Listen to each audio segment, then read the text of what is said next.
Welcome to the Wired to Hunt podcast.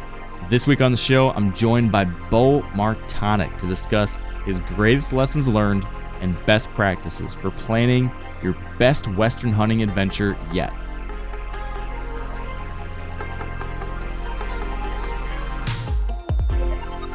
All right, welcome back to the Wired to Hunt podcast, brought to you by First Light and their Camo for Conservation initiative. And today we are continuing our adventure series. The last 3 weeks we've been discussing, very specific whitetail hunting adventure ideas. And today we're going to zoom out a little bit and expand the aperture, I guess, just to look at planning a Western hunting adventure in general. So this could be whitetail, or maybe the adventure you're going to go on this year isn't whitetail. Maybe that's the change of pace you need. Maybe it's elk hunting or mule deer, pronghorn, or fly fishing, whatever it might be.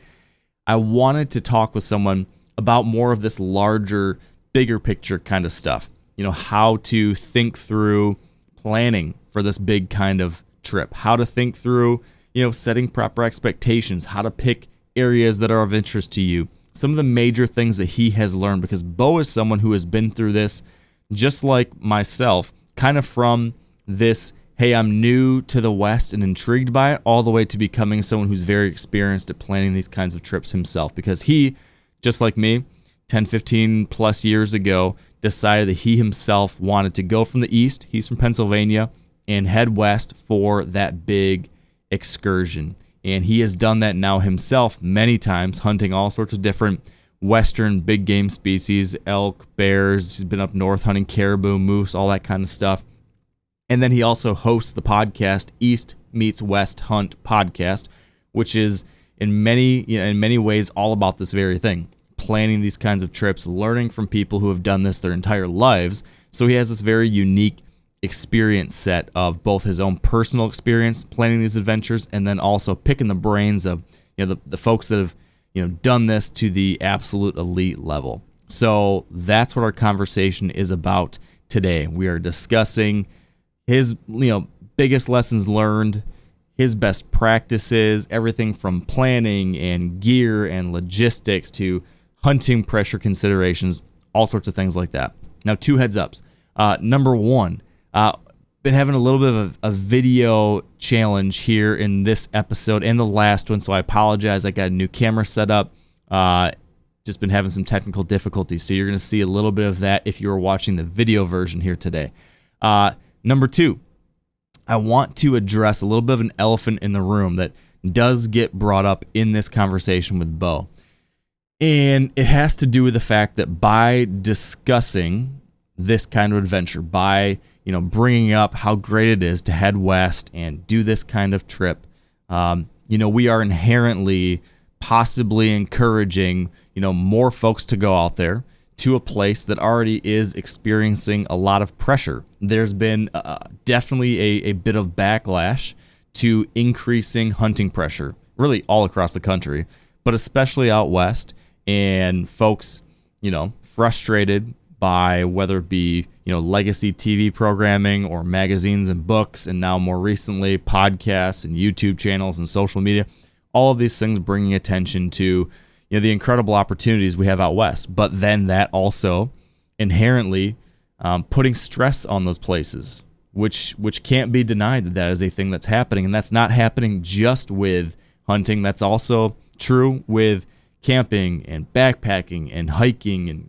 kayaking and climbing, all of these things.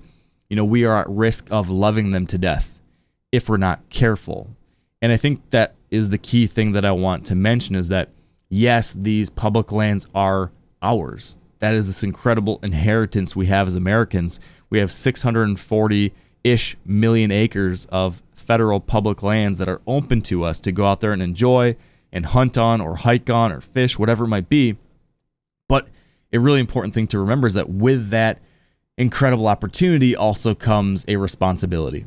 And that responsibility that we have is to do a couple things. Number one, if you're going to go out there and hunt, recreate, whatever, we have to make sure that we're really careful to do that as low impact as we possibly can, as respectfully as we possibly can, as safely and by the book as we possibly can, making sure that we are doing our part to make sure that we do not negatively impact this stuff, and make sure that we are doing what's necessary to make sure that we leave it better than we found it, in fact, if at all possible. And I think a big part of that is also being advocates for these public lands, for the wildlife out there. If we're going to make an impact on them, if we're going to put pressure on them, if we're going to take an animal off that landscape or a pile of fish, or if we're going to, set up a tent on it, whatever it might be, right? In any one of these examples, we are making an impact.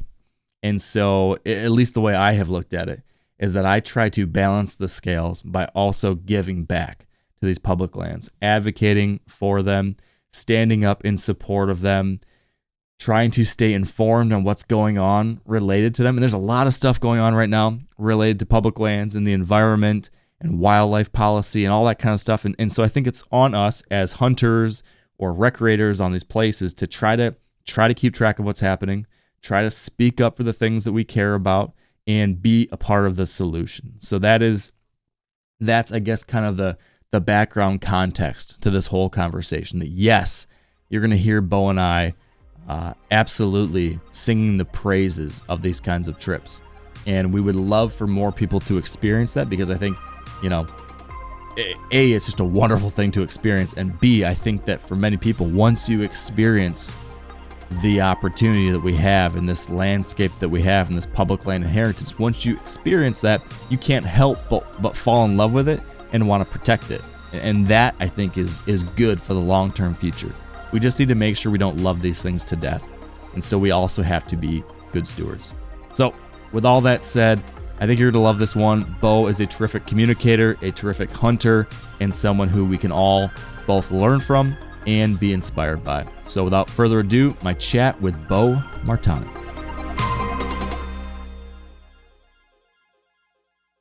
All right, with me now is Beau Martonik. Beau, welcome back to the show. Mark, thanks for having me back on. It's good to see you.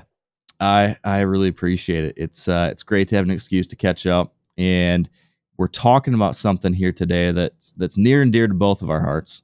Something we both love, something we've both experienced. And as you know, we've been doing this series here this month on Wired to Hunt, all about kind of bringing adventure back into your hunting season. And the last 3 episodes have been explicitly, specific whitetail adventure ideas. Today, I want to kind of widen the aperture just a little bit more and kind of explore some more regional adventure logistics, ideas, mindsets, things to plan for, and these being things you could apply to a whitetail hunt, an elk hunt, a pronghorn hunt, a whatever. Because I think any one of those things is a hell of an adventure for a whitetail hunter. A self-identified whitetail first guy or girl can still go and do that kind of stuff. So I got to start here, Beau. Why go west? Why west? To me, the reason why I went west, and the reason why I believe a lot of people do, is the landscapes are just, in the places that you can go to, are just incredible places. That, there's beautiful places all over the Midwest, the East Coast, the Northeast, all those different places. But there's something about the mountains, the plains, the open country, the thick country, just everything about the West is what really drew me to it. And then also the different species that you're able to be able to hunt, whether it's elk or mule deer or antelope or anything like that. There's plenty of opportunity there. But I think for the most part, for me, it was the place, like the element of place more so than anything else, that drew me to going out west and trying something different. Yeah. So a lot of that was the same for me, but for a lot of years, all of that allure seemed out of reach. It seemed like I wasn't qualified or educated enough or well armed enough, I guess, to do it. I don't know if did you feel like that at some point in your life as you dreamed about these things, but maybe thought it was like, geez, can I actually do that? Did you struggle with that at all? And did you learn anything along the way when you finally kind of crashed through that barrier that opened your eyes? Yeah, I remember watching it as a kid on TV and watching the Waddells of the world elk hunting and doing this stuff. And I'm like, man, I wish I could do that. And no one in my family had really done that prior. So I didn't really have anybody locally to learn from like I did for deer hunting. So it was just this like mystical thing. And now there's a lot of great resources out there that you can plan things, in my opinion, a lot easier. But it just felt like so out of reach. I was like, man, I don't know if I have the time or the money to be able to put forth and do that. And I quickly, well, one thing about my personality is I'm definitely an overthinker and overanalyzing, and I like to plan things out and go through it. But there's also a part of me that at some point I get to a point where I just make a decision with it just kind of on the fly. And it's like, all right, I'm doing this. And it really came from, for me, I had read Cameron Haynes's book, Backcountry Bow Hunting, and I was reading about the adventure and him backpacking to the Eagle Caps and all this cool stuff. And I was like, man, that sounds awesome. Like I love camping, I love hiking, and I love hunting. Like this seems like a pretty good option. He says that anybody can do it, so I'm gonna try it. And it really came to one, having good friends with both my brother and my cousin that I talked to and was like, hey, do you want to go elk hunting? And they're like, yeah, sure, let's do it. And really just putting it on the calendar and then figuring out the rest of it from there. And now I will say some of that is a little bit more difficult today with over the counter tags not being as readily available, especially in the elk world. Yeah. But nonetheless, the same concept can be applied with setting a date to it and then working backwards of like, figuring out what the goal is and what you want to do. And for the most of the time, you can figure out how to do something. And depending on your current situation is like what that time horizon looks like that you should give yourself. And I shouldn't, I don't want to say, say if you have, a week of vacation from work and you're ready, barely paying the bills, and you're going through it and it's July and you decide you want to go do a hunt this September, maybe that's not the right time to put that time horizon so, I guess, narrowly or so soon, but to be able to plan it out. But I think it depends on each person. And I think the important thing is setting that time. I mean, honestly, Mark, it even comes back to, and from like the business standpoint, you were one of the people that gave me that advice when I was going to do the podcast full time of you're like, hey, I set a date and work towards it. And that's what I did and ended up making that a reality. And I think that applies a lot when it comes to these adventure style hunts. So you set the date, you got some buddies together to do it. You said, all right, I'm finally going to do this thing. And you did. And now, it's been so many years later, you've done a whole bunch of it since. Yeah. What's the biggest assumption that you had going in that has proved to be incredibly false? Like, what did you have really wrong coming into it that now you look back on and think, man, I didn't see that coming, or I underestimated that thing? Does anything stand out like that? When it comes to hunting the mountains specifically, I underestimated how big they were because I had never been west of the Mississippi prior to that. And it was like an altitude. And I was just like, man, the physical demandingness of a backcountry specific like mountain hunt is pretty demanding. And that was something I definitely underestimated when I'm looking on the maps and I'm marking glassing points and I'm doing this. And I realize I'm like, I don't know if I can get to that spot. There's a cliff there and I don't love heights. So trying to figure out the navigation on that. That was like a big eye opener to me. But the thing I think I overthought going into it was the gear side of it, of just trying to dial in everything when I didn't know what I didn't know as far as like what's going to work and what my style of hunting. Maybe I'm not going to like this, backpack style of hunting. And for me, like, I think one of the biggest barriers, especially when it came to like starting out with trying a backpack hunt, was I probably should have started with, and I think for a lower barrier to entry is like a truck style hunt, like where you're camping at the truck and hiking in. And honestly, it's from a standpoint of shooting an animal. I mean, that's a lot of times a better option because you're able to move and cover more ground and check areas when you haven't been there prior. So I think I overthought the gear side of it. And like they said, the truck camping style, you don't need as much gear as far as needing to spend a ton of money in tents and different sleeping bags and things up front to make you lighter and more efficient going in. But I think really what I learned was it wasn't as hard as I thought it was going to be, but it was harder in the same respect as far as being successful at it and looking at it from I'm going to go out here one time and I'm going to shoot an elk is probably not super realistic. It can definitely happen, but looking at this as a journey of like, I want to commit to doing this. If this is what I want to do, let's go out there and try it and not put so much weight on that. Go in as prepared as you can be, but you learn so much once you're actually in it and doing it that help you down the road. Yeah. Did you ever read that book, Atomic Habits by James Clear?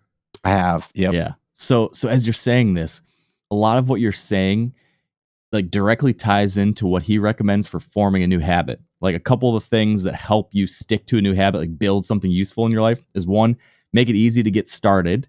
And then two, like make sure it's rewarding. Like it's gonna be really hard to actually follow through on something and get good at it and keep doing it if you set crazy expectations for it and then you fail right out the gate, right? But what you're saying is, hey, maybe you don't need to plan your very first Western trip as this epic 2-week backpack hunt deep into the wilderness. Maybe you should dip your toes in the sand with something that's from the truck that is also with expectations set properly to enjoy the journey and not feel like you have to kill a 360-inch bull the first time you go, right? Like I think there's probably a lot of people going into it thinking that they're going to Cam Hanes it right out the gate and then fall on their faces and they're like, whoa, this isn't what I thought. And maybe they never end up trying again because of that.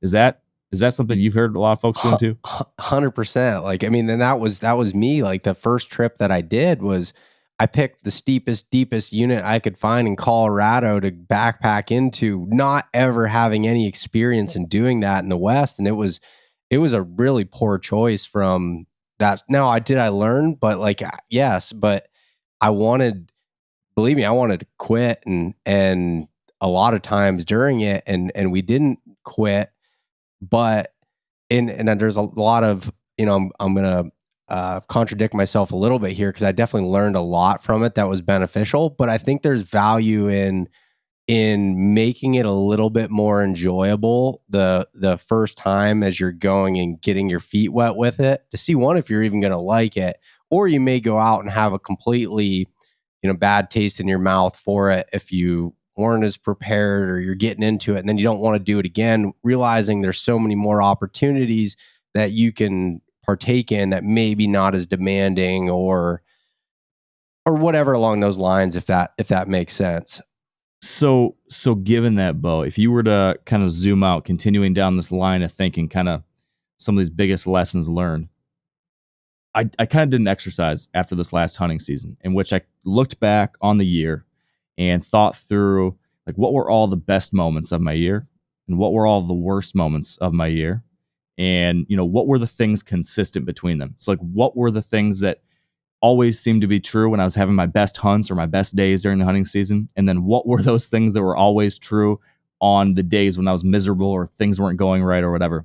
And it kind of was illuminating to me to see like, oh, there's certain things that were present across every single one of them.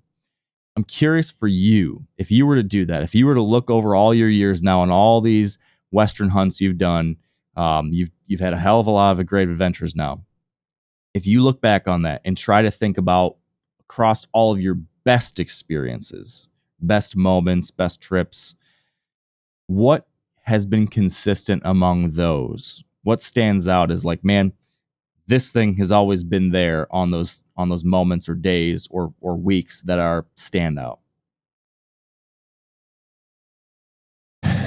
I think one thing for me that has, I'll start with kind of what has ruined I guess experiences, because that turns into what are the best things with it. And I think a lot of it came down to, and this may be, it's a little bit unique to say someone that is in our shoes from the standpoint of having more ability or more time to be able to go on multiple hunts and things. But I see a lot of guys that are out there now doing multiple states and hunting, even with jobs and doing it. And I was doing that when I had my full-time job as well.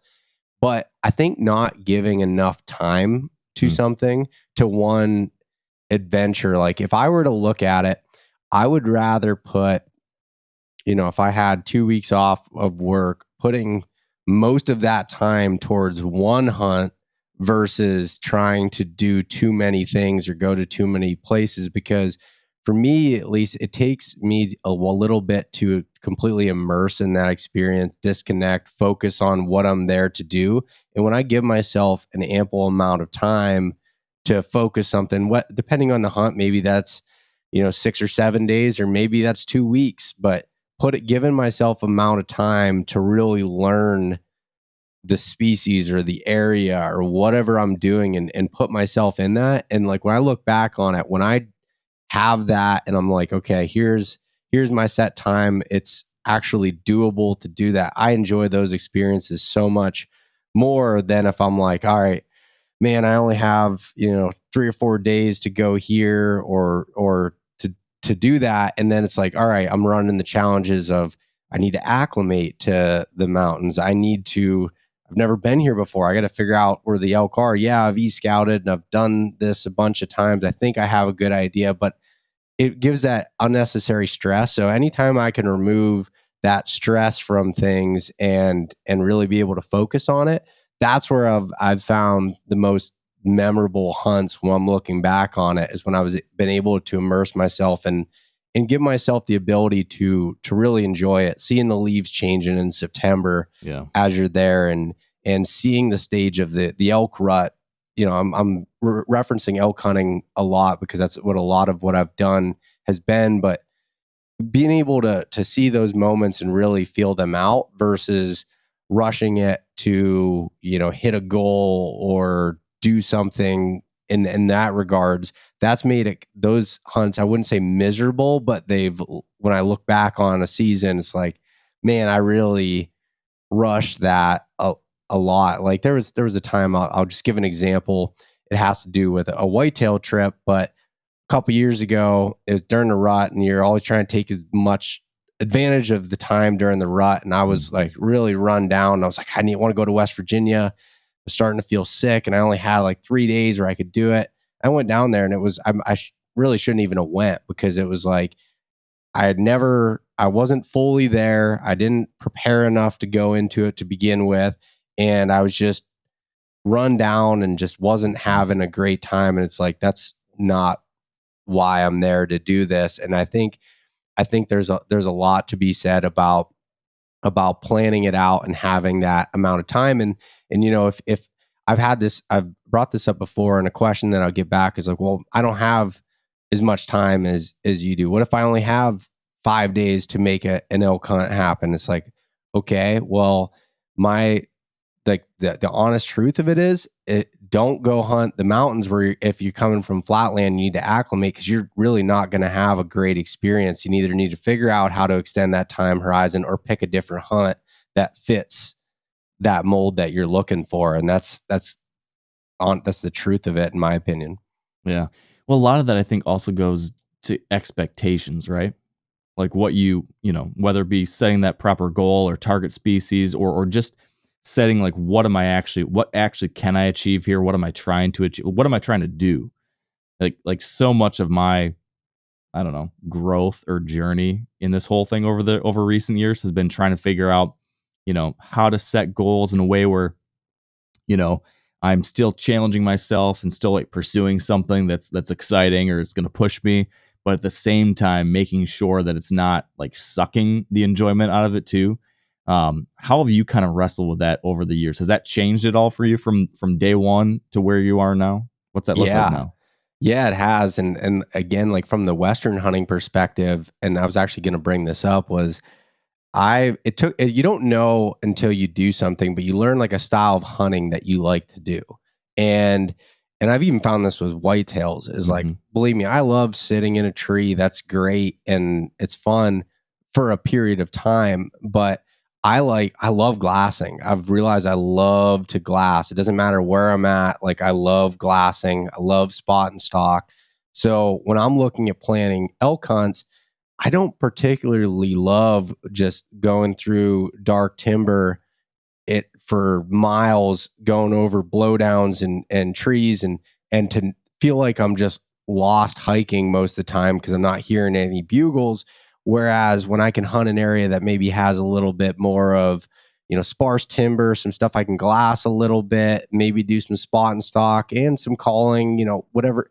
That to me is more enjoyable. I'm not saying that's everybody. It depends on the style. But for me, I found I like that. So it's like, all right, if I'm going to plan one of these hunts, like I would rather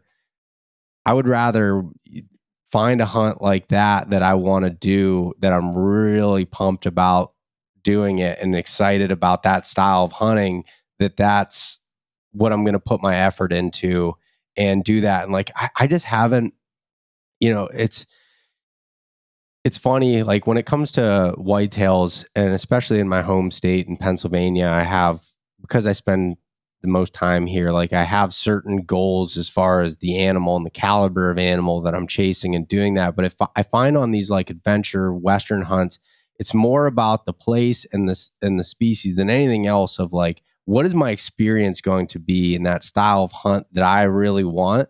And the more that I've followed that, the success has come inadvertently with it. I'm not saying I'm going out there and not putting in the work and trying to be successful at, a particular age class or whatever it might be, but that's not the focal point for me as much as it is to have those experiences in those areas in the style hunt that I want.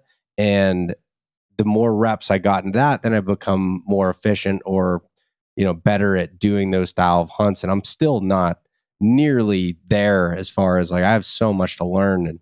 And even after doing it for 10 years and, now doing multiple hunts per year out West, I've gained a lot of experience in a shorter amount of time, but I'm still learning so much. And I think having that always wanting to learn and find that style of hunting that you like is makes it so much more enjoyable for me personally. Yeah. Yeah, that resonates a lot with me too. And it's funny. It seems like even though, we're both relatively young guys and we've been going out west for 10, 15 years, whatever it is, even in that short period of time, you talked about learning. It seems like there's so much that's changed already just in that period. Like when I look back on what it was like and when I was planning hunts back in like 2010, 11, something like that, it seems like vastly different already now when it comes to certain things. What have you seen that's changed the most?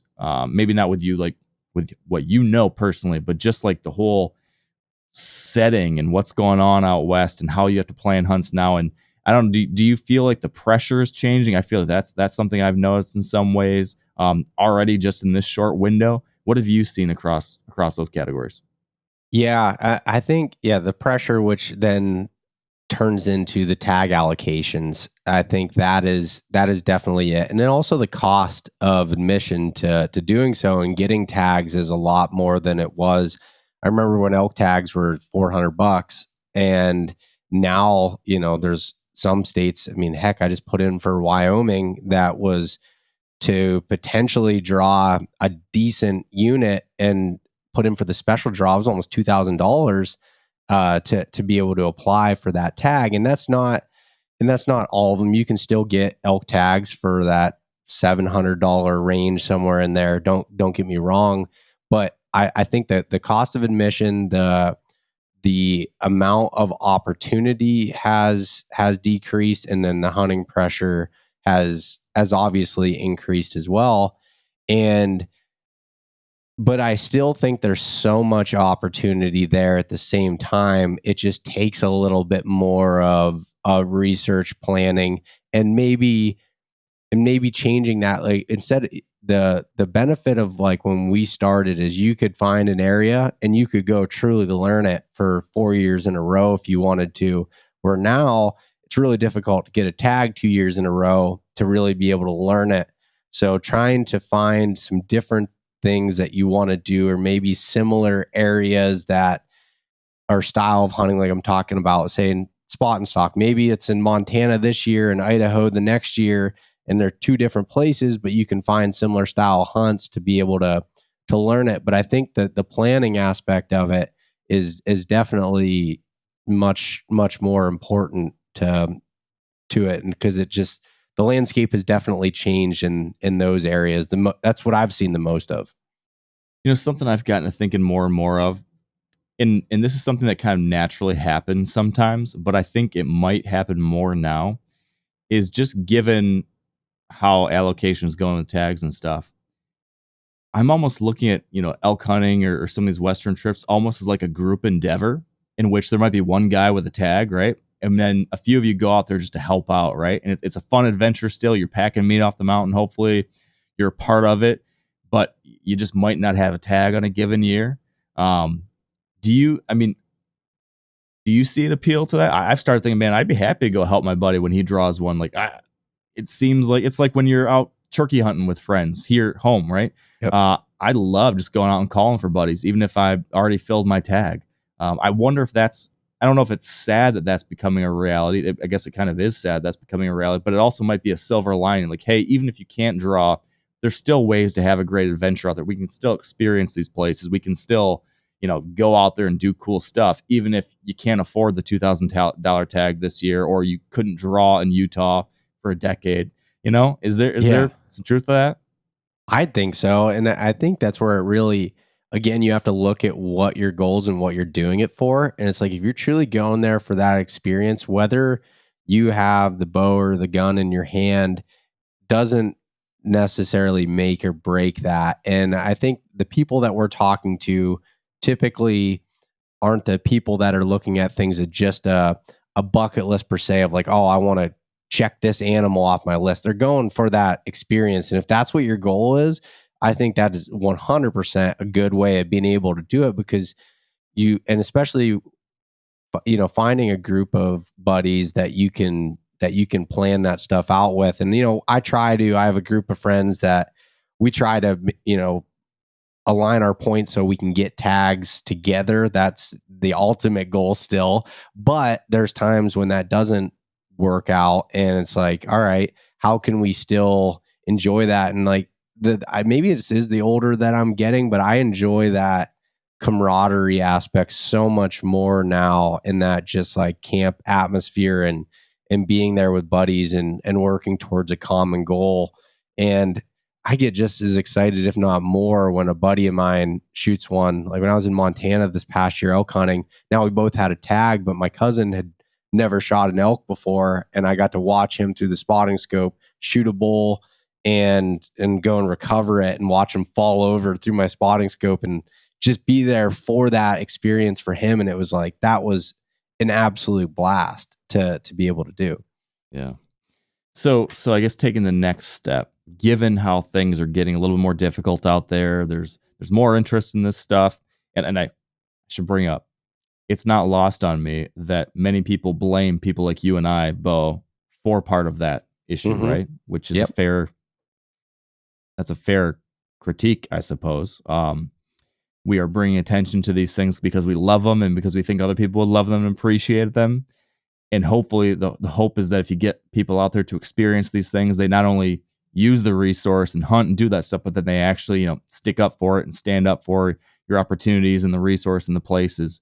But that's a detour. What I was going to say is, given all of that, how do you go about planning where you're going to hunt or how you're going to hunt differently now, that it is different in this kind of way? Has it shifted how you choose a productive region or a starting point? Has it changed your approach now, given that, this is a different world we're in?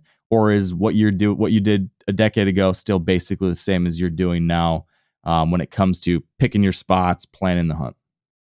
Yeah. So it's funny. The way I looked at things 10 years ago was I had my short term, my midterm, and my long term strategy. And again, I'm just going to use elk for an example, but this can be used across the board with different species. And I'm going to tell you how that kind of has changed a little bit. But, I'd have my short term, which was like my over the counter states that I know I could hunt every year. I had my midterm that would take, 3 to 5 points to draw and be able to get a pretty decent tag, but it's not. Then I'd have my long-term states that were like, all right, this is my, if I'm looking for a big bull, like this is what I'm going for. And it may only happen 2 hunts in a lifetime to really be able to do that. And that's how I looked at it. Well, the short-term aspect has changed where it's almost the midterm now, where it's taken more of that 3 to 5 years or 2 to 5 years to get some of those, over the counter in quotes type tags and units that still have a bunch of hunting pressure and everything there. So I still look at that and I have those in my planning, and I have less of the long-term stuff because some of those states I'm just trying to get as much opportunity as I can in that. So instead of like shooting for the stars in some of these states, like one state I'm looking at right now to plan is New Mexico. And it's like I've always just shot for the stars every year for the best units and didn't care because it was just like a fallback type of plan, where it's like now I need to kind of work that into my regular cycle if I want to hunt elk every year or every other year and plan it. Now, there's the other side of it of where I've been able to draw some decent tags in that mid level the last few years and see how much better the experience is. And it's like, man, that's pretty awesome. And I don't really want to go back to having fighting, ridiculous crowds and doing that. So I've kind of looked at it too and this is because I've had enough experience elk hunting where I don't feel like I need to go every single year to get those reps in. I've learned enough that I know that if it takes me a couple years to get back, that I feel still pretty good about it. Where maybe I'm going to fill that in with something that is more reachable in a different species. Maybe I've been looking at antelope hunting, which I've never done before. I've looked at different whitetails across different regions to be able to fill that in, or tagging along with buddies, or going to different places to fill those short-term adventure goals, so I can still make sure that I'm doing something like that every year. But it's just changed. I've had to get a little bit more, I guess, open-minded and change. It's not as cut and dry of a strategy as it used to be, where it was like, all right, here are my 6 states I'm applying for, and here's short-term, midterm, long-term. It's kind of, things are floating around a little bit, and God, I think you have to be open to trying some other different things that maybe aren't as popular, or whatever, to have those opportunities and continue to have those opportunities. But I think it is important to look at it in the respect of, you don't want to, if you're just wanting to draw good units elk hunting per se, and it's going to take you 6-7 years. Well, if you only elk hunt every 6-7 years and you never really done that, by the time you get that good tag, you're not going to know what to do or have those lessons and those experiences of doing it. But all those other trips, even the whitetail trips, there's a lot of the similar planning that goes into it.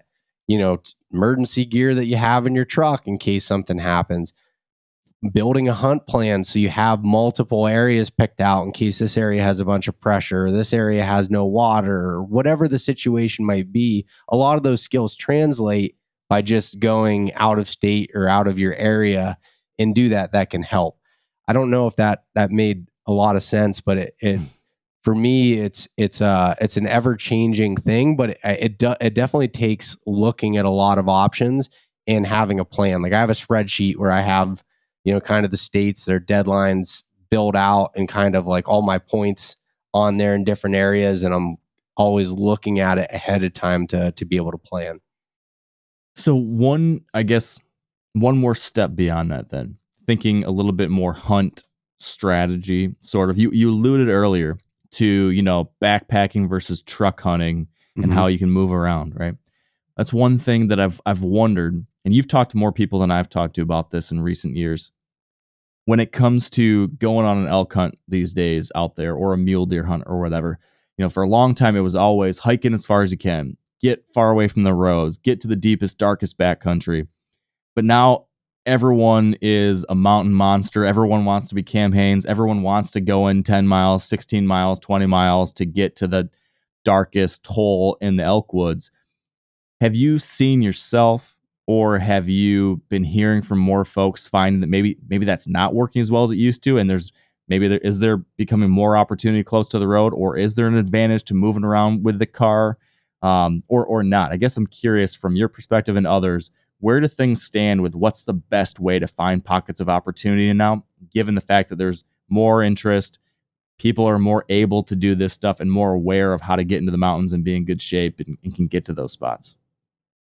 Yeah, I'll just say yes. I, over the last, especially in the last, really since COVID, is I've really changed that perspective, and I've seen it where there are more people that are hiking way back in and more capable to do so and have that opportunity. And then there's still the people that are probably never going to leave the roads and are going to glass from the roads or maybe hike in a mile here. And there's a gap in between of those places. And I'll give you a real example here. This previous year in Montana, I was there hunting, and our plan was I have the stuff to backpack in the truck, but I also am ready to, stay at the truck. And we were finding just a ton of side by sides and local people that were running the roads, glassing the pockets from the roads. We're like, all right, well, let's go back into this area. Let's backpack in. Luckily, we didn't take our backpacking stuff the first time. We're just like, let's go check it out. And if it's good enough, we'll make the long hike back out. And then the next day we'll carry in our stuff to do it and get in there. And it was like every peak I was seeing spot and scopes, way back in, worse than it was next to the road. And I'm like, man, like, what are we going to do as far as hunting with hunting this? And what we ended up finding was there were these pockets that you only had to hike in a little ways. But I looked on the maps and it was like, all right, what are the areas you can't see from the road, but aren't really destination places to hike back into? Yeah. And that's where we ended up killing both of our bulls this past year in Montana. Was like, that was what we did, was found those gaps where the people weren't. And sometimes that's a floating scale of learning it on the fly. And I think that's where it's important to, when you're building a hunt plan of areas to check out, is having multiple options, having the deep options, having the mid options, and having the close options there available, and seeing, because a lot of times you don't know, and year to year that can change a lot. The area we were hunting, my cousin had hunted it the years prior and was like, man, that he's like, I didn't never saw this amount of pressure in here. And they were all, us non-residents get a lot of crap for it. And they were all residents that were there. And it was like, we had to adapt from what had worked in previous years. And it was like, all right, that was where what we found was like, all right, that mid level. And then I've seen that in other places as well, as like finding those mid level spots. And that may be you still have to go in a little ways, but maybe it's on the backside of private, or you have to loop around. It's not next to the hiking trails. Because if there's a hiking trail, it goes 9 miles back. Even though it's 9 miles, it's easier for someone to walk than if you only had to go a mile down the steep drainage and up the other side. Yeah. And I think that is something that I've learned. But having the ability to be mobile and come back to the truck is, like, I love the allure of backpack hunting, but from a success standpoint, being able to move and adapt on the fly with having a vehicle to help save your legs a little bit to move to different spots is really, really beneficial. So continuing down that line of thinking, and when it comes to like trying to figure out, being able to get to the spots you want to get to, what's realistic, what's not, what's necessary, what's not. You mentioned earlier, one of the biggest things that was like an adjustment for you was the reality of the physicality of it, right? Mm-hmm. I think that's a huge thing for a lot of people trying to do this for the first time or trying to take it to the next levels. How do you make sure you're physically ready? And I'm curious about what you found has been the reality of what's needed. Like, what level of physical fitness is necessary? What do you find as a worthwhile focus area? I mean, there's this one, like, there's like the pinnacle, there's like this elite mountain athlete kind of thing that we see in the media a ton now. And then there's like the opposite, which is the guy who drives around a side by side and steps out 5 feet and that's all they do. What realistically is something that someone should aim towards being able to do? What's the kind of training, the kind of physical fitness level that you found is helpful and that folks that are relatively new to this stuff should focus on? Because I guess this is a very roundabout question. Some people might look and say like, man, there's Cameron Haynes. I'm not Cameron Haynes, or I'm not Beau Martonik, or I'm not whoever. I couldn't possibly do this. On the flip side, there's guys who spend all of their time doing bench presses and think they're going to crush it in the mountains. And then they've got great pecs, but they can't make it up the side of the mountain. Where's the middle ground, or where's the reality there? Yeah, it's a big question, but I'll start it with saying that I've never been on a hunt and wished I was in worse shape.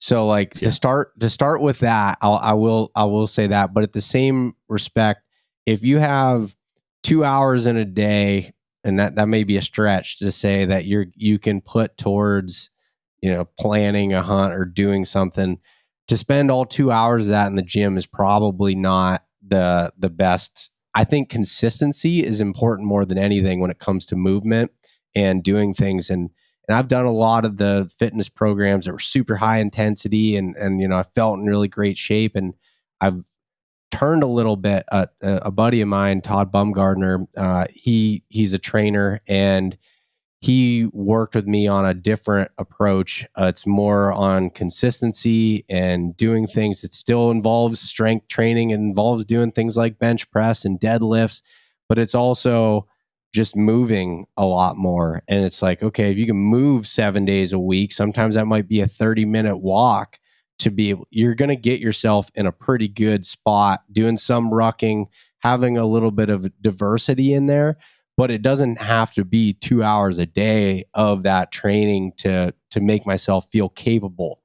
And like when it came down for me, it was like, all right, that first year, like I said, I struggled on the fitness side with it. And I've also realized there's always going to be a level of struggle with the fitness, no matter how good a shape you're in. So it's like, get yourself as good as you can, but definitely don't miss out on the other things that you should be preparing for. Like for me, it was like, all right, shooting, how can I take advantage of this opportunity when it comes there? Understanding the animal behavior in those areas, doing that research on that. And like, I think a lot of people put so much time into, researching units and stuff, which I think is really good. But, typically I'd heard Dustin Rowe say this before about sheep hunting. And it was like, if there's an allotment of tags, there's going to be animals there to be able to find. It's up to you to be able to find them. And I think learning the area that you are planning on hunting, once you make that decision, what they're doing, the type of landscape, where they like to bed, where they like to feed, where you maybe be able to see them at, doing e-scouting, planning that kind of stuff is equally as important as the physicality of it. And that may be I kind of diverted there a little bit, but I think fitness is super important. I don't want to lax on that, but I think being more consistent with it than overthinking the intensity and and making that be a barrier to do it. And I think there's a part of it where, like myself, I thought I was in good shape, and I went out there and figured that first time, and it was also because of the unit and stuff that I picked. Now it's like, all right, you don't have some of that time. Maybe you look at some areas or some species that don't require hiking up to 11,000 feet and through this steep stuff to be able to have that experience, get your feet wet in it, and then, evolve through time when it comes to fitness. Yeah. So the I guess the other part of this, there's like your physical fitness, and then there's your mental fitness, which sometimes might be just as important, I think, on some of these Western adventures. What have you learned yourself about getting your head right, your mindset right, your attitude right on these trips? And is there anything that you have learned over this 10 plus years or whatever it is that has changed how you approach that? Yes, that's a great question. The first thing that I'll say is when it comes to that's a buzz word, mental toughness, and it's like, how do you define like even actually being able to get more mentally tough? And I think there's a lot of that in that consistency that I talked about, whether it's working out or maybe it's shooting your bow, and that when you set these goals, and even when things aren't, uh, I guess it's even more important when things aren't convenient to be able to do so, just making it happen no matter what. One of my goals this winter was shooting my bow every day in my basement, even if it's one shot, to be able to do so. And last night was an example. I'm like, man, I forgot to shoot my bow today. It's like, all right, went down, shot a couple arrows, focused on it, did it. And I think that repetitiveness of creates that mental side of it that does help you in those situations when things don't go the way that you want it to. And I think having as much prepared as you can, and again, as you can, to will help reduce those stressors in there. When you reduce stressors, that helps you get through those situations when things do come up, because ultimately things are going to come up. Now, one thing that I've changed is I put a lot more emphasis on both food and sleep. And we hear that grind, and you're on these hunts, you got to grind, you get through it. And it's like, you are grinding. Don't get me wrong. You're hiking a lot, but I've put a lot of emphasis on the sleep component. I've learned that in my everyday life from when I was doing the 2 jobs and trying to side gig the podcast and I wasn't sleeping very much. And it was like, I wasn't as efficient as I could have been because of I didn't have the energy or the focus to be able to do so. So like, it's like, all right, if you have 10 days to be able to hunt, day 5, you're just absolutely struggling. Yeah. Could you really maybe go checking out these bedding areas midday? Maybe you should just take a nap and be able to do, take a little bit of a break and not feel, I used to feel guilty of like, I need to be doing something. I need to be doing something productive. It was like, no, I'm going to, get some rest here. And it's like, especially if you're in a spot where you're glassing or doing something where the first light and the last light are super important, maybe sleeping in isn't an option, but getting some rest in that middle of the day time frame can help you there. And just putting good food in your body instead of just eating like complete trash with it, because your food and your gut health has so much impact on your brain and being able to make decisions. And for me, the most rest that I can be and having good food and helps me make clear decisions when things aren't going well, because you're going to run into situations where you're not finding any animals, you're wore out, maybe you rolled your ankle, you have some sort of adversity that causes you to be like, oh, man, maybe next year. And it's like, no, think about it. All the people you've talked to from a whitetail standpoint or any type of hunting, and all the people I've talked to, the most consistent thing I see of successful hunters, no matter what species, is that they don't quit. And they if they haven't a lot of time, they go to the end. There's so many examples of when you can shoot something on the last day and being able to stay in the game until then is super important. And again, that example in Montana from the hunt last year, it was day 10, the last day I could be there. I was I had these 2 younger guys that seemed to be following me around everywhere, and they went and cut me off on a stalk, and I was really, bummed. And I was starting to get in a bad mental space, but I was like, nope, just stay here, keep doing it. They ended up bumping the elk, ran into a position that I could put a stalk on, and I killed the elk. And it was like on the last day of the hunt, and putting together, being able to stay in the game for that, instead of being like, you know what, I'm going to head back and whitetail season opens here in PA. Like I can get back for that instead of missing the opening day. Like you can start to create things in your mind on why a situation isn't good. And like what happens to me a lot is when my alarm's going off in the morning during hunting season, and I can create like 30 reasons in my head on why I shouldn't get up and why I should stay there a little bit longer.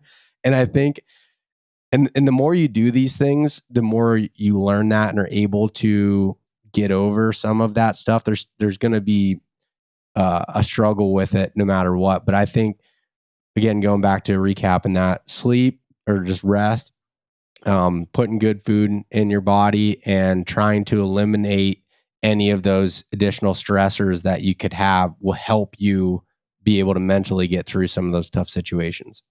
I want to drill into those two things a little bit more. So, food. Mm-hmm. Specifically, how are you approaching the food you eat on these trips? What are you doing to make sure you're eating good food that's giving you the fuel you need physically and mentally? Like what specifically are you doing? How do you plan that out? What do you like? Yeah, so that's taken a while to get that right. The first thing I learned is when you're doing something, especially an extremely physical hunt, you need more food than you think you do, and you're not going to be as hungry. You're going to want to leave food in that bag. I put everything in a gallon Ziploc bag, and that's for each day. And it's like there's so many times I don't want to eat some of the stuff that's in there, and it's like I know I need to because I've done it before where I've got myself sick because I lost so much weight because I only had planned for 2,500 calories a day. And it was like, all right, on a normal day, that would get me through just fine. But when you're hiking 7, 8, 9, 10 miles a day in rugged terrain with 20, 30 pounds on your back, that you're burning way more than that. And you can't really fully recoup that amount of calories. But I set a calorie goal depending on the physicality of the hunt. And that's kind of where I start with. And I try to focus on proteins. And I want to put this out there. I'm not an expert in this stuff, but this is just for me what has worked. I put an emphasis on protein because on the recovery side of it, I eat a lot of fats in my normal diet. So that's what I want to put fats in there and maybe a little bit more carbohydrates than I normally would to help give me a little bit of that energy. So I'm having something that I eat, and I eat throughout the day. I mean, it's like almost every hour that I'm eating, just something, keeping yourself fueled, not waiting until you're starving to be able to eat. And that helps me keep going.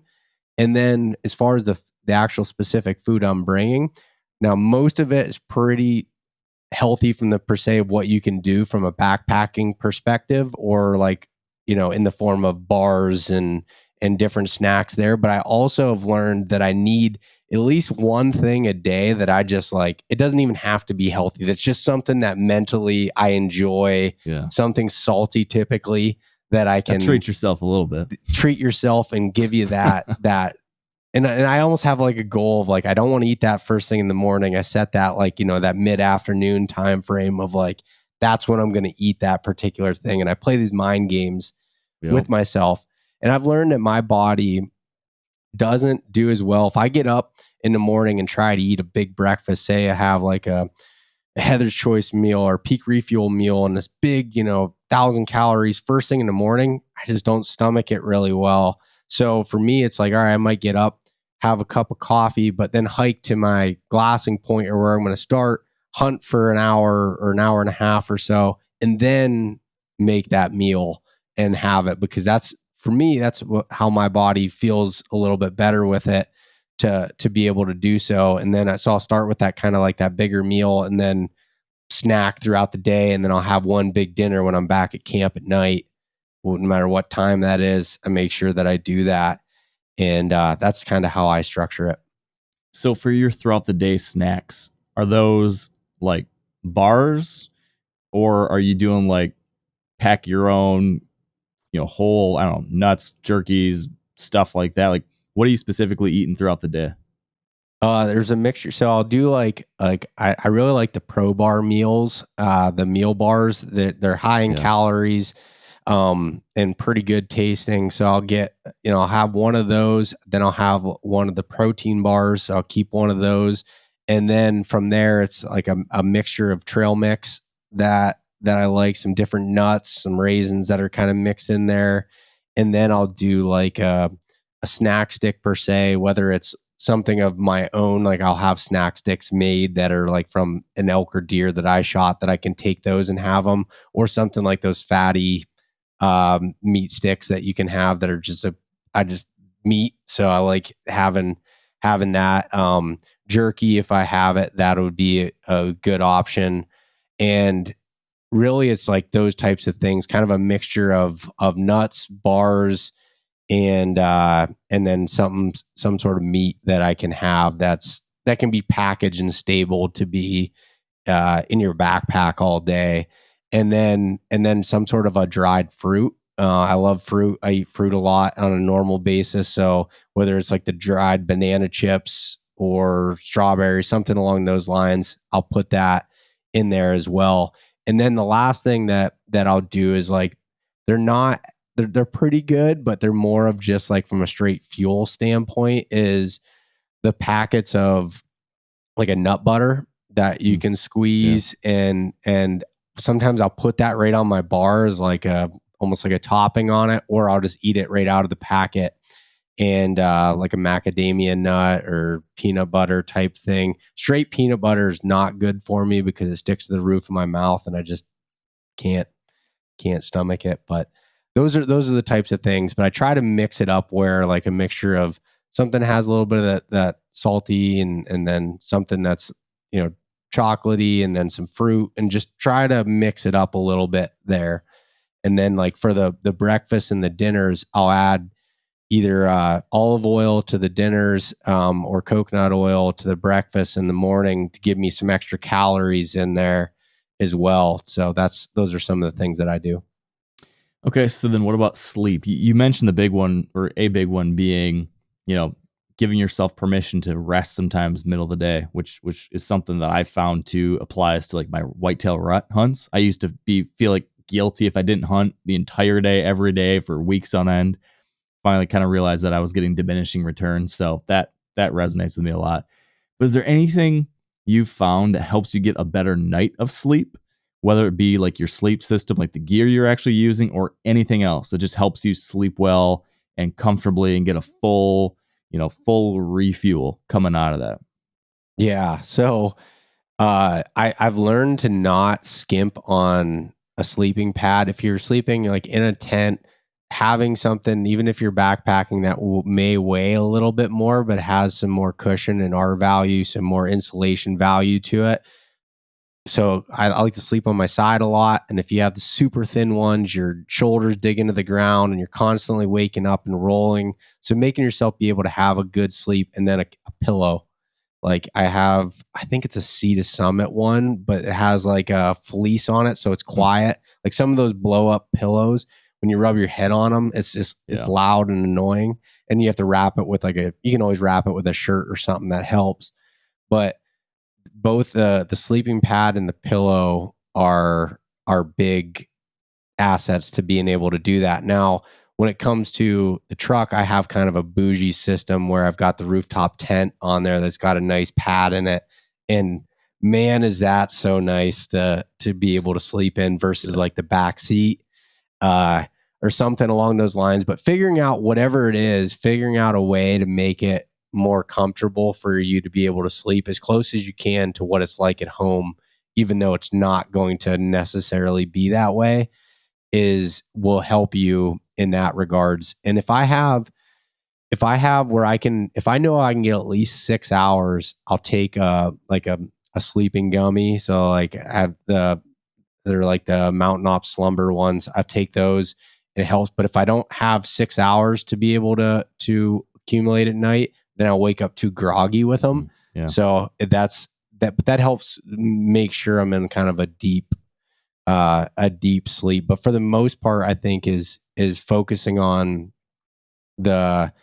your sleeping arrangement and that you're comfortable, and even like your sleeping bag, or if you're in like say a truck or you have something where you have blankets, whatever it is, make sure you're warm enough or not too hot. Just thinking of the situation you're going to be in and trying to make your sleep as comfortable as possible will help you with it. And when it comes to like the midday napping, that can be difficult to get yourself in a good spot. If you're tired enough, you can sleep anywhere, but trying to get out of the sun, trying to find a good spot, maybe dig yourself out a little place in the side of the hill if you're on something that's somewhat steep. And I've found taking 3 minutes to dig yourself out a spot is better than when I just lay down and I try to make it comfortable. I'm trying to dig my heels in. Have you ever done that on the side? And you're like thinking you're going to be okay. And then you keep sliding. And it's like the amount of time that you spend trying to get yourself comfortable. If you would have spent 3 minutes in prep work and getting yourself a nice spot, would have been better. Those are some lessons I've learned with that. That's good stuff. So one last gear question. Yeah, I think gear is one thing where people can obsess and can spend tons of time researching and trying to make sure they've got the perfect thing of everything. And kind of on the flip side, sometimes people will look at all the gear for a Western trip of some kind and find it like cost prohibitive because they think like, oh gosh, Mark's using that fancy thing and Beau's using that fancy thing and this guy's got this fancy thing. And if you look at all that, it costs so much money. I think oftentimes you can get away many times with something much more budget conscious and still get out there and be fine. But if there was one thing or one category of gear, Beau, that you'd say like, that's the one thing I really do want to spend extra for, what would be that one type of item or category or something that you would say like, hey, everything else you can kind of get away with mid-tier budget or whatever, but this is the one thing where do your very best to buy the best you can get? I have two but they kind of go together. I'll say them both here, but it'd be boots and your clothing. Yeah. I think those two, your boots, because like if you're hiking, if you don't have proper fitting boots, any footwear, whatever you're wearing, that is going to make you miserable. If your wheels on your body aren't able to move, that's a problem. So having that, and then the clothing from the temperature regulation side of it, and because it can actually be dangerous in those environments. Whitetail hunting, I still think it's important, but you can get away with a little bit more because you can get out and walk back to your truck in 10 minutes sometimes and be okay again. Where you're in the mountains, you hike back in, even if you're truck camping, you might be a few miles away and it's difficult to be able to get back. So having something that can regulate temperature well and be able to do that and build, just understanding layering concepts is important. And like, we could look at it, and again, like, you're going to be fully kitted out and first light and have it head to toe, and I'm going to have my Sitka, and you look at us and you're like, oh man, those guys are, but when you're in those systems, going to cost a lot of money. Well, it's like, you can build things out and still have a good clothing system without going all out right off the bat. Maybe you have something that's a good base layer that's not cotton to begin with, that you can wear, and you're like, I really need something that's a windproof outer jacket, or I need a rain jacket. It's like, okay, maybe I focus my money there, get by with what I have. And then once you go on these hunts, you learn like, okay, this either worked or this was like, all right, this is kind of a problem, and I want to upgrade that next year.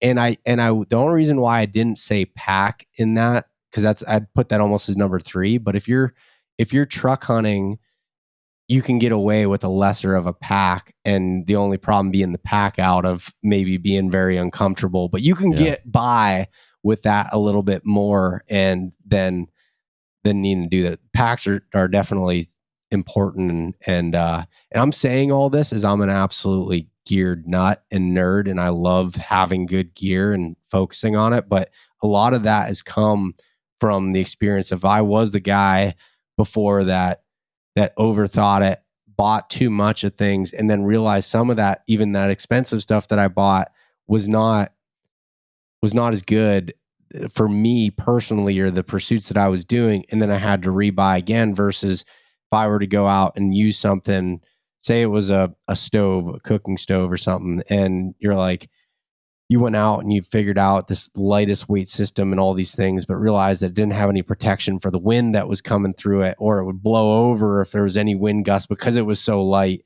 But if you just go out and you do it and you try it out, it's like, okay, this is what I need in this scenario, or these are the attributes that I need of a piece of gear. And then you can be more selective in what you're doing and learn from that. So I think learning from the pain points is helpful, but I wouldn't recommend that with your footwear or your clothing. Yeah, that stuff's pretty foundational. And I guess, speaking of being foundational, I wanna zoom way out, kind of back to the very beginning, I guess, to end us here. And I guess ask you about the why again, because we live in a world today where we can watch any adventure we want on YouTube or Netflix. We can see every wild, incredible natural landscape and scene on TV. We can push a button on our phone and have food delivered to our doorstep. I've got a climate controlled, comfortable place I can sit in. I can work from home. I can watch from home. I can do whatever I need here. It's safe. It's comfortable. It's relaxing. There's great thriller TV shows on Netflix to get my adrenaline boost, et cetera, et cetera.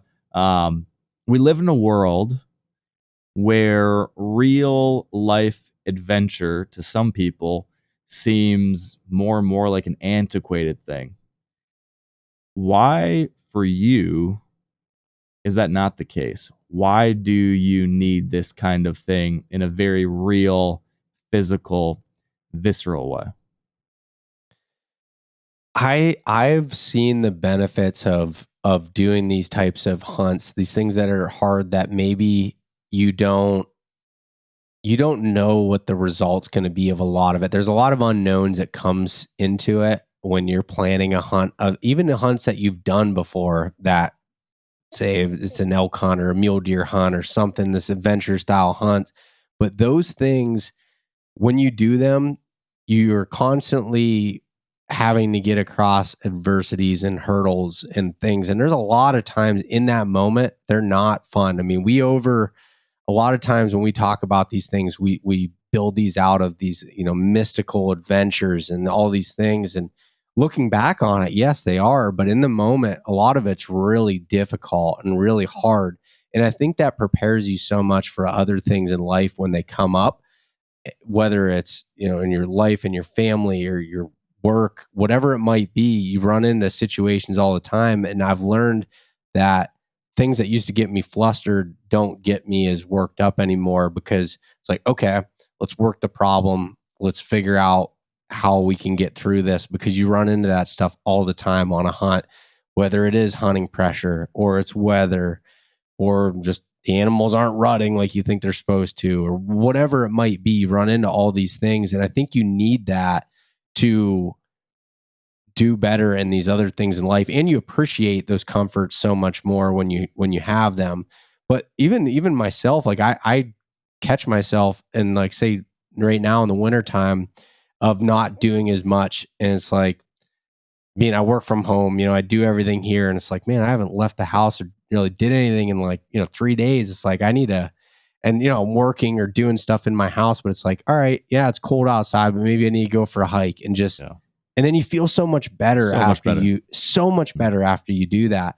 And you build these unnecessary stressors about that activity. I'll get to that sometimes where it's like, oh, I need to go for a hike or just get outside. And it's like, well, it's cold and I got this going on. It's like, just go do it. And when you come back, you feel so much better from being able to do that. And I think the whole disconnecting and getting away from all those comforts for a little while, still having, some comforts out there, like I said, with gear and everything, but helps so much to make the rest of your life more fulfilled. And then you just long and think about that and have that purpose of like, I can't wait to go back or try another one of those adventures again. I can't tell you how many times I've been on hunts where they were literally miserable at times. And for some reason, I can't stop thinking about wanting to go back and try it again. And it's a weird thing in my head. And I will say one last thing on this question here was an example. I went to Alaska a couple years ago on a DIY moose hunt, and it's an absolute dream of mine to be able to do so. I'm getting dropped off for 2 weeks and at a lake. And I got there, and leading up to it, it's like there was a lot of logistics and planning that went into that ultimately it did stress me out. Like trying to, even with all the resources out there, it was still difficult to make it happen.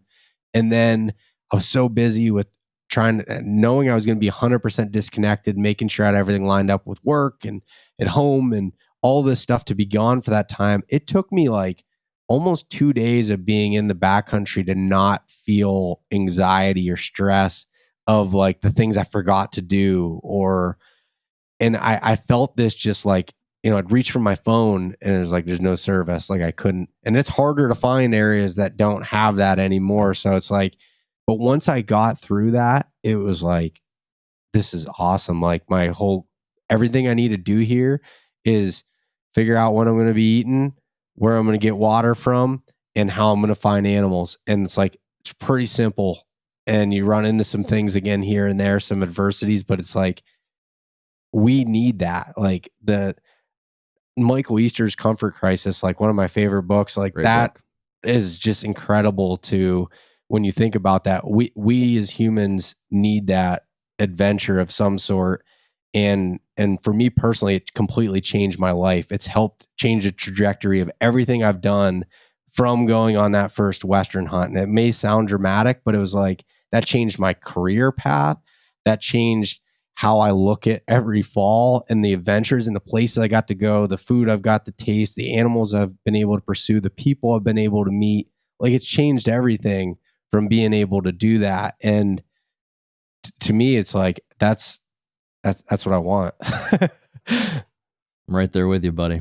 And thankfully, if folks are feeling the same things you're saying and want to either do more of this stuff or try it for the first time, there's a lot more than what we've just discussed here, and you've got a ton of content about it. So can you plug folks into where they can connect with you, all of your content, your media, your socials? Where can they find it? Yeah. Thank you, Mark. But East Meets West Hunt, the podcast, there is where I do a lot of that, interviewing guests that are way smarter than me and done a lot more than myself in these categories. My YouTube channel is just Beau Martonik. You can find me on social media, Instagram, Facebook, Beau Martonik or East Meets West Hunt. And then eastmeetswesthunt.com is where you can really find links to everything there. So I appreciate the opportunity, Mark. And honestly, this conversation just like got me fired up talking about it and planning some new stuff this year. And it's great. Yes, I agree. I'm feeling the same way. I'm about to hop on a plane for a work trip that's not going on an outdoor adventure, but I plan on doing some daydreaming and thinking about an outdoor adventure and getting to planning one soon. So thank you so much for taking the time to chat about this stuff, man. It's great. Yeah, thanks, Mark. All right, and that's a wrap. Thank you all for joining me. Hope you guys enjoyed this one. And until next time, stay wired to hunt.